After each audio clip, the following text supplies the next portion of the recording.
Assalamualaikum warahmatullahi wabarakatuh. Waalaikumsalam warahmatullahi wabarakatuh. Alhamdulillah nahmaduhu wa nasta'inuhu wa nastahdihi wa na'udzu bihi min shururi anfusina wa min sayyiati a'malina. Man yahdihillahu fala mudilla lahu wa man yudlil falan tajida lahu waliyyan murshida. Allahumma shalli ala sayyidina Muhammad wa ala alihi wa sahbihi ajma'in. أعوذ بالله من الشيطان الرجيم. اليوم تكلم أيديهم وتشهد أرجلهم بما كانوا يكسبون. صدق الله العظيم. Hadirin sidang jamaah salat subuh yang dirahmati Allah, senantiasa setiap saat kita panjatkan puji serta syukur kepada Allah Subhanahu wa taala.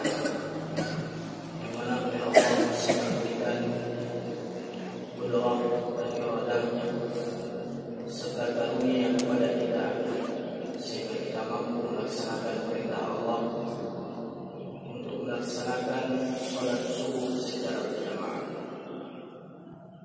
Salawat berikan salam kepada baginda Nabi Muhammad sallallahu alaihi wasallam telah membawa umat manusia dari alam kejahilan ke alam yang penuh dengan ilmu pengetahuan sebagaimana yang kita rasakan pada saat ini. Takliman atau takliman kepada pengurus Masjid Agung Islamic Center dan kepada seluruh pengurus ataupun khadim salat subuh Jumat bersama sebagaimana yang sudah terlaksana pada hari ini, dan seluruh jamaah muslimin dan muslimat isi syurga insyaallah yang saya muliakan. Amin. Pada suatu ketika Rasulullah SAW duduk bersama sahabat. Hadis yang diriwayatkan oleh Anas bin Malik radhiyallahu anhu. Pada saat itu tiba-tiba Rasulullah tersenyum, lalu beliau tertawa. Ibtasama Rasulullah SAW thumma dhahika, sampai terlihat gigi seri beliau. Lalu beliau menanyakan, ala tas'al lima tatabassamu wa adhhak? Tidakkah kalian bertanya wahai sahabat, kenapa aku tersenyum kemudian tertawa? Lalu Anas mengatakan, bala ya Rasulullah, lima tatabassamu wa adhhak? Kenapa engkau tersenyum ya Rasulullah? Kemudian beliau menjawab, aku tersenyum mendengar percakapan seorang hamba dengan Tuhannya, mendengar sebuah dialog hamba dengan Tuhannya, dengan Allah Subhanahu wa taala. Ketika itu manusia sudah dikumpulkan di padang mahsyar dan tiba di depan hisab Allah Subhanahu wa taala. Lalu seorang hamba mengatakan, ya Rabb, bi'izzatika wa quwwatika ya Rabb, demi keagunganmu dan kekuatanmu serta kebesaranmu ya Allah, Engkau telah berjanji kepada kami bahwasanya Engkau tidak akan zalim sedikit pun kepada kami. Bala, kata Allah, benar aku berkata demikian, dan aku akan melaksanakan hal yang demikian. Maka pada saat itu hamba tersebut mengatakan kepada Allah, ya Allah, demi kemuliaanmu dan demi ketinggianmu ya Allah, aku tidak akan menerima kesaksian kecuali dari diriku sendiri. Banyak kata Allah, ya, aku tidak akan meminta pengaduan dan persaksian kecuali dari diriku sendiri. Lalu dia mengatakan, ya Rabb, demi keagunganmu dan kebesaranmu ya Allah, sesungguhnya malaikat tersebut telah menulis tentang apa yang aku tidak kerjakan. Sesungguhnya malaikat tersebut sudah mengatakan kepadamu apa yang tidak pernah aku laksanakan daripada maksiat-maksiat yang dia sampaikan. Lalu malaikat berkata, faqala al-malak, malaikat berkata, ala taf'alu hadha fi yawmi hadha wa fi sa'ati hadha?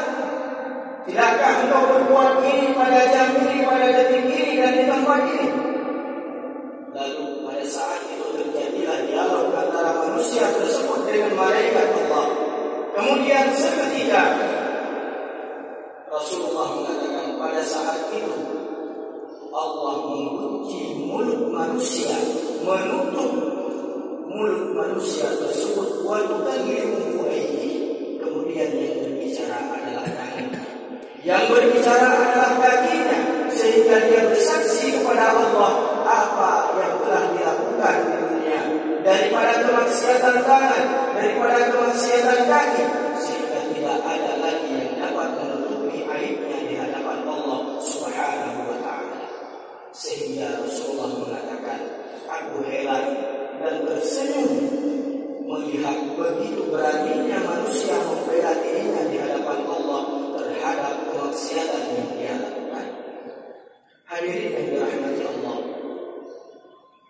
di dalam surat Yasin, setiap malam Jumat terkadang kita selalu membaca surat Yasin, dan di malam-malam yang lain. Pernahkah kita berhenti pada satu ayat Allah? Pernahkah kita memperhatikan dan mentadabburi satu ayat Allah? Al-yawma tukallimuna aydihim.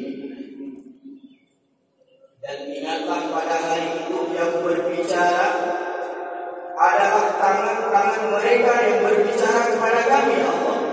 Kata Allah Subhanahu wa ta'ala, wa tashhadu arjuluhum, dan yang bersaksi pada saat itu adalah kaki-kaki mereka. Mereka letakkan kaki mereka kemana? Dan pada saat itu nakhtamu ala afwahihim, pada saat itu mulut terkunci. Bimakan menyaksikan dan bersaksilah tangan, bersaksilah kaki manusia terhadap apa yang dia kerjakan. Di dalam surat Fussilat ayat ke-19 dan seterusnya, Allah juga berfirman, wa yawma yuhsyaru a'da'ullahi ilan nari fahum yus'amun.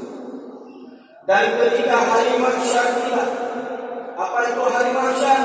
Hasyara yuhsyaru, manusia dikumpulkan dan diarah kepada satu tempat. Ibarat kita di dunia, kita berkumpul di satu tempat dan diarahkan untuk kepada satu tempat mengikuti sebuah upacara yang wajib kita ikuti, bagaimana ramainya manusia.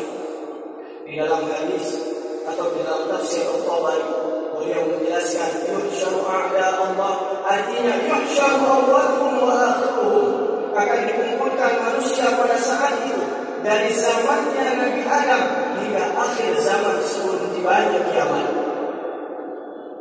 Wa yawma yuhsyaru a'da'ullahi ilan nari fahum yus'aun, dan mereka lalu dipisahkan orang-orang yang berbuat maksiat dan orang-orang yang taat kepada Allah. Mereka yang taat kepada Allah diarahkan mereka menuju ke dalam surga Allah, dan mereka yang maksiat kepada Allah, mereka sudah ditunggu oleh Malik sebanyak di dalam neraka. Hatta ila ma ja'uha, sampai mereka tiba di gerbang hisab Allah. Tiba-tiba manusia tersebut, terkadang di dunia kita bisa membela diri. Banyak alasan yang kita sampaikan untuk membela diri. Ada saja alasan yang kita sampaikan untuk membela terhadap apa yang kita katakan. Jujur yang kita katakan di dunia, terkadang kebohongan juga kita sampaikan dan kita buat atau kita balik dengan sebuah kejujuran. Terkadang kita membenarkan sesuatu yang salah dan menyalahkan sesuatu yang benar. Akhirnya pada hari kiamat ini tidak dapat kita lakukan.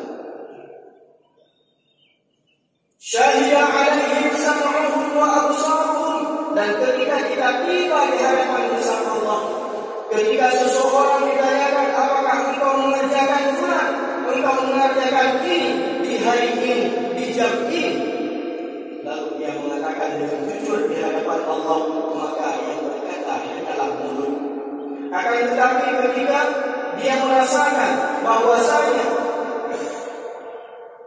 takutnya terhadap api neraka Allah, panasnya api neraka Allah, pedihnya azab Allah, maka pada saat itu dia ingin membela dirinya di hadapan Allah. Akan tetapi pembelaan itu tidak bermanfaat. Kenapa? Tasyhadu alaihim, akan bersaksi sam'uhum, pendengaran mereka yang akan berbicara. Apa yang selama ini mereka dengarkan daripada nasihat-nasihat, apa yang selama ini daripada yang mereka dengarkan daripada tausiah-tausiah yang mengajak kepada kebenaran, atau apa yang selama ini mereka dengarkan daripada kumandang azan yang mereka diajak untuk melaksanakan ibadah salat lima waktu, akan tetapi telinganya tidak menggerakkan hatinya, tidak menggerakkan tubuhnya, sehingga pada hari itu tasyhadu alaihim sam'uhum, yang akan bersaksi adalah telinga mereka, wa absaruhum, dan yang akan bersaksi adalah mata mereka. Mata apa yang telah kita lihat? Terkadang kita melihat satu hal A, tetapi kita bersaksi B. Terkadang kita melihat satu hal yang benar yang tidak dilakukan oleh seseorang, namun mulut kita berkata lain di hadapan mahkamah, mulut kita berkata lain di hadapan atasan, mulut kita berkata lain di depan keluarga, di depan sanak saudara, teman famili dan seterusnya, untuk membela sesuatu yang dianggap salah. Terkadang mata kita telah bersaksi di dunia dengan kebohongan-kebohongan yang telah kita lihat, namun pada hari akhir tasyhadu alaihim sam'uhum wa absaruhum wa juluduhum, dan juga yang akan bersaksi di hadapan Allah. Hadirin sekalian, seluruh kulit manusia, kulit dari ujung rambut ke ujung kaki akan bersaksi di hadapan Allah. Ya Allah, si fulan telah mengerjakan ini pada waktu ini, di detik ini, dan di tempat ini, ya Allah. Berkata mata, ya Allah, si fulan telah melihat ini, ya Allah. Berkata telinga kita, si fulan telah mendengar ini, ya Allah, namun dia tidak mengatakan sesuai apa yang dia lihat dan dia dengar. Lalu kita sebagai manusia, ketika Allah mengunci mulut kita, membungkam lidah kita untuk tidak dapat berkata-kata, lalu setelah bersaksi mulut, setelah bersaksi telinga, setelah kulit kita bersaksi atas apa yang kita kerjakan dari keburukan-keburukan, lalu apa yang terjadi? Allah membuka kembali mulut kita, apa yang kita katakan? Dengan marahnya, dengan jengkelnya kita, Allah menggambarkan kondisi ini di dalam Al-Quran. Kita berkata kepada mulut, kita berkata kepada telinga, kita berkata kepada kulit, kita berkata kepada mata kita, lima syahidtum alaina, kenapa kalian bersaksi atas keburukan yang aku kerjakan, padahal aku telah merawat kalian? Bagaimana aku menghabiskan uang puluhan juta rupiah sedikit saja untuk gores, aku obati kalian. Sedikit saja telinga tidak bisa mendengar, aku habiskan uang puluhan juta. Mata yang dapat kalian lihat, aku memberikan servis, aku memberikan pemeliharaan yang menghabiskan uang, yang menghabiskan harta. Lalu kenapa kalian bersaksi atas kemaksiatan yang aku kerjakan di hadapan Allah? Apa yang dikatakan oleh anggota tubuh kita? Allah yang membuat kami berbicara, yang membuat kami bersaksi adalah Allah. Allah yang mampu membuat kami berbicara, sebagaimana Allah mampu membuat mulutmu berkata-kata di dunia. Coba kita bayangkan ayat ini, hadirin dirahmati Allah. Mulut sekedar daging yang dimiliki di dalamnya, yaitu lidah, tetapi bisa mengeluarkan suara. Bagaimana Allah tidak mampu untuk mengeluarkan suara dari kulit-kulit kita, dari telinga kita, dari kaki kita bersaksi di hadapan Allah Subhanahu wa ta'ala? Bagaimana Allah berfirman di lanjutan ayat tersebut, wa huwa khalaqakum awwala marrah wa ilayhi turja'un. Allah yang membuat kami dapat berbicara. Allah mampu menciptakan kamu dari tidak ada. Lalu Allah hidupkan kamu dari segumpal daging sehingga tubuh tulang, dari tulang tersebut dilapisi dengan daging kembali. Wa ansha'nahu khalqan akhar, lalu dibentuk satu ciptaan, satu bentuk yang berbeda dari gumpalan daging sehingga menjadi manusia seutuhnya. Lalu Allah mematikan kamu mati di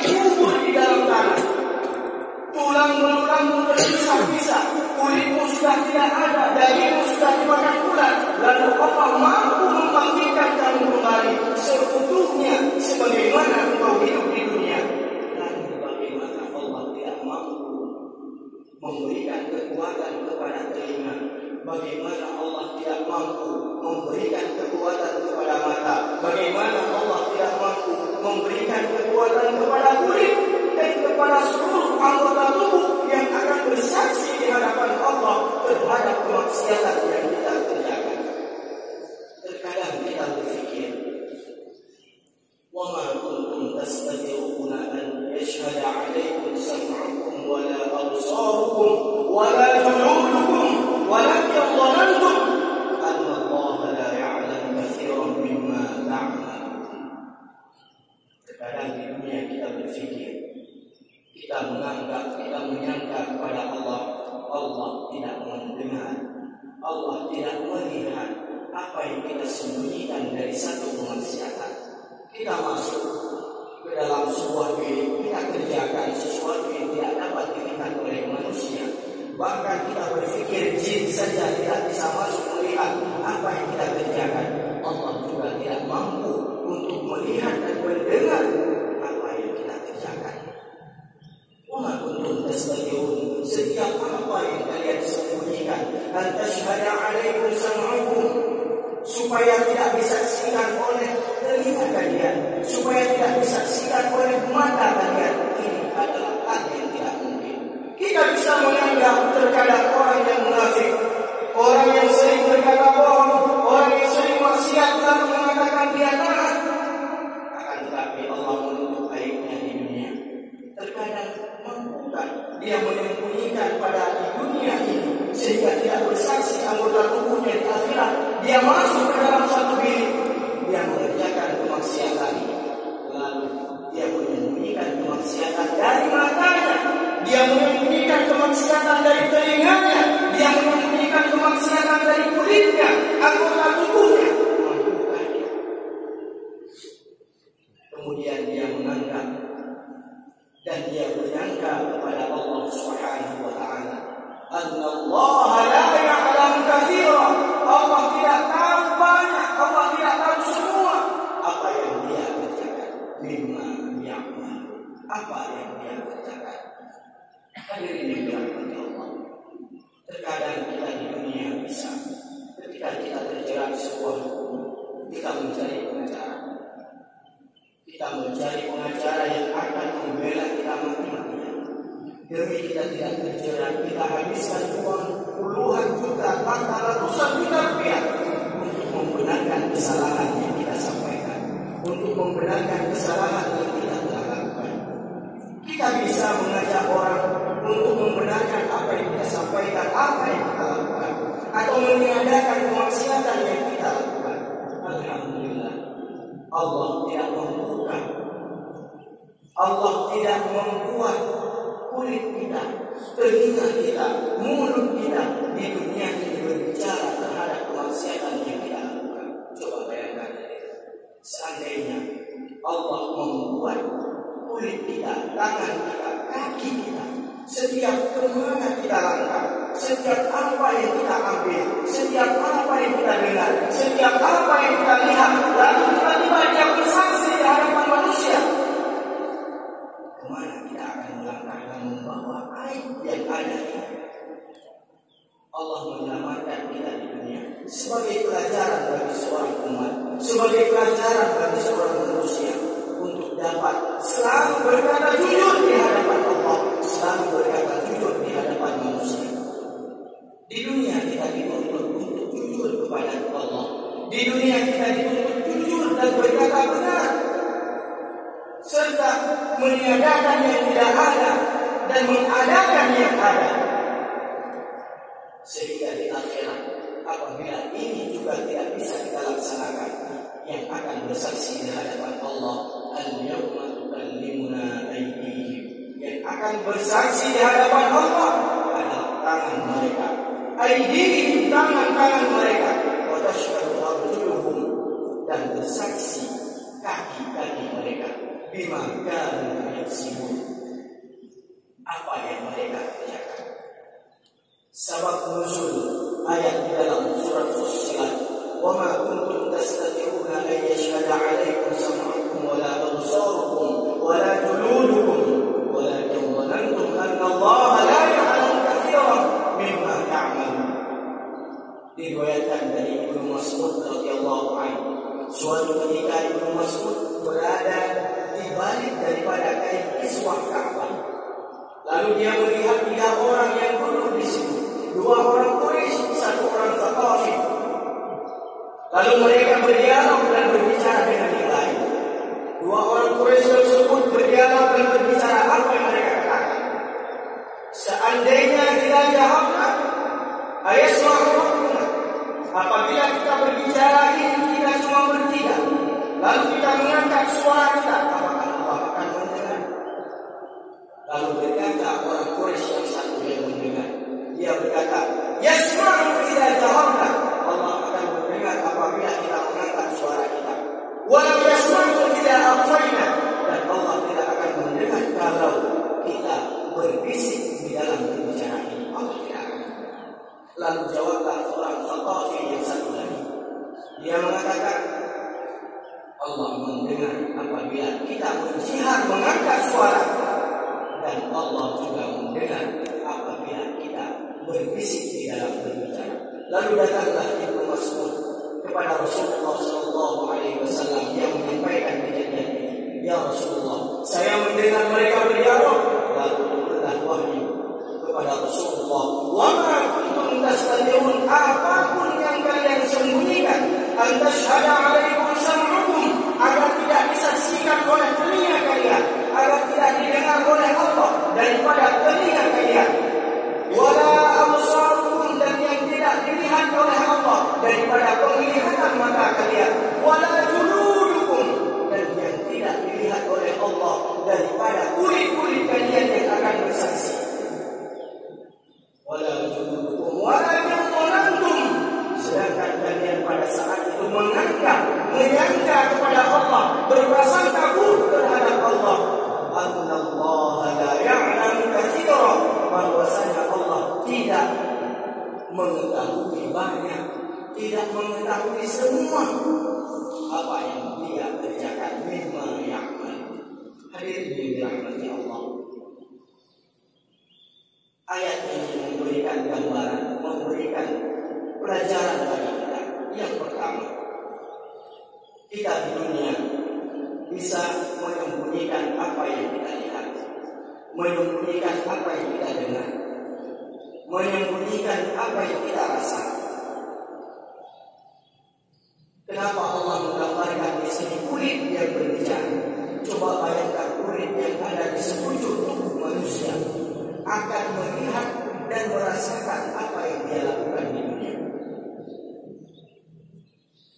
Ketika satu waktu akan hadir di hadapan Allah, di dalam pengadilan Allah, tidak perlu ada pengacara, tidak perlu ada pembela, tidak perlu ada jaksa, tidak perlu ada penuntut. Akan tetapi yang akan berbicara adalah tubuh manusia bersaksi di hadapan Allah. Yang kedua, Allah menuntut kita untuk berkata jujur di dunia, sebagaimana Allah menuntut kita berkata jujur di akhirat. Allah menuntut seorang manusia, seorang muslim, agar dia berlaku jujur terhadap apa yang dia kerjakan di dunia, tanpa menyembunyikan hal-hal yang memang harus dia sampaikan, atau tanpa membenarkan satu kesalahan, atau menyalahkan satu kebenaran demi kepentingan. Kenapa? Karena di hari akhirat, ketika kita jujur, maka cukuplah mulut yang bersaksi. Akan tetapi ketika kita berbohong terhadap diri kita sendiri, maka mulut akan berkunci dan akan berbicara adalah anggota tubuh manusia. Yang ketiga,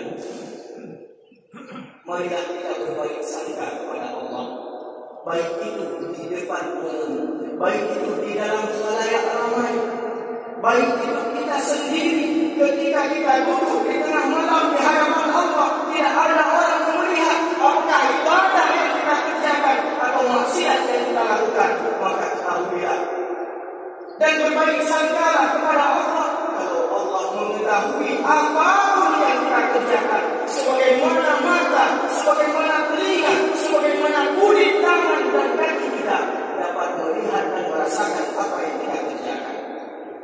Terkadang kita menganggap sesuatu terhadap Allah apa yang tidak layak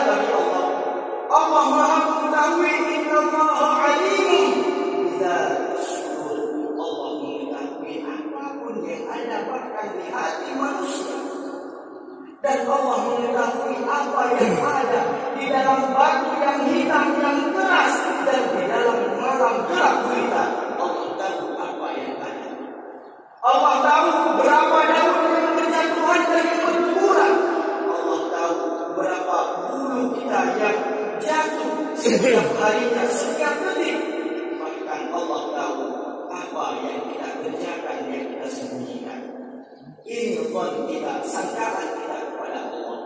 Baik sangkaan kita terhadap Allah, maka baiklah Allah kepada kita. Inna Allah fi dhanni 'abdi. Allah itu ada pada sangkaan hamba. Sangkaan hambanya baik, maka baik yang Allah berikan. Sangkaan hambanya buruk, maka buruk yang akan terjadi kepadanya. Dan yang keempat, jadikan Al-Quran, jadikan nasihat Rasulullah sebagai pedoman kita, baik itu di dalam kita tobat dari maksiat ataupun di dalam kita istiqamah dan sabar di dalam taat. Terkadang kita mampu untuk sabar terhadap musibah, terkadang kita mampu sabar terhadap ujian Allah, namun terkadang kita tidak sabar di dalam taat kepada Allah. Banyak orang yang tidak sabar ketika taat. Bagaimana tidak sabar ketika taat? Apa yang kita kerjakan hari ini adalah satu ketaatan, maka yang dituntut oleh Allah adalah kesabaran di dalam kita melaksanakan ketaatan, sebagaimana perintah Allah di dalam Al-Quran, sebagaimana nasihat Rasulullah di dalam hadis, sebagaimana wasiat-wasiat para ulama. Mudah-mudahan Allah akan memberikan kemudahan bagi kita untuk terus taat dan berkata jujur di dunia, dan kita juga amanah dan berkata jujur di akhirat, sehingga tidak perlu mata, telinga, kulit, kaki dan tangan kita bersaksi atas keburukan yang kita kerjakan di dunia, dan Allah menutup aib kita di dunia. Allah menutup kekurangan kita di dunia, dan Allah juga mengampuni kemaksiatan, mengampuni kesalahan kita di akhirat, sehingga kita tidak dipermalukan di akhirat di hadapan khalayak ramai dari zaman Nabi Adam hingga zaman Nabi Muhammad akhir zaman. Amin amin ya rabbal alamin. Mudah-mudahan bermanfaat bagi saya sendiri yang masih fakir